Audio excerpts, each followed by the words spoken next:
आणि आता पाहणार आहोत दिवसभरातील मोठ्या राजकीय बातम्या।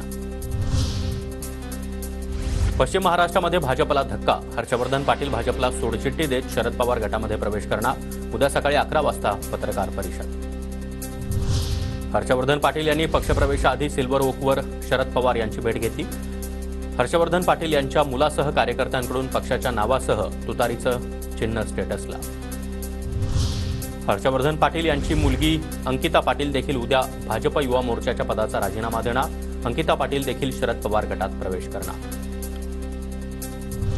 भाजपमध्ये अन्याय झाला तरी मूळ पक्ष सोडत नाहीत, मात्र हर्षवर्धन पाटलांचं मत वेगळं असू शकतं, चंद्रकांत पाटील यांचं वक्तव्य।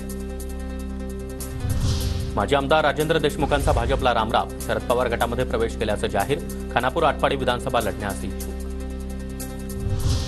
अरुण गवळीची मुलगी गीता गवळी ठाकरे गटाच्या संपर्कात। मिलिंद नार्वेकर यांनी गीता गवळीची दगडी चाळीमध्ये जाऊन भेट घेतली। गीता गवळी भायखळा विधानसभेतून निवडणूक लढण्यास असल्याची सूत्रांची माहिती। विधानसभा निवडणुकीसाठी ठाकरे गटाकडून नवं मशाल गीत। शहांच्या वक्तव्याचा फडशा दसरा मेळाव्याला पाडेल। लॉन्चवेळी उद्धव ठाकरे यांचा इशारा।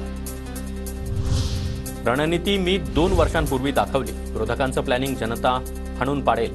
जनता त्यांना उत्तर देईल, मला उत्तर देण्याची गरज नाही, मुख्यमंत्री शिंदेंची टीका। एकनाथाच्या नावानं तोतईगिरी करणारे भरपूर आहेत, उद्धव ठाकरे यांचा निशाणा।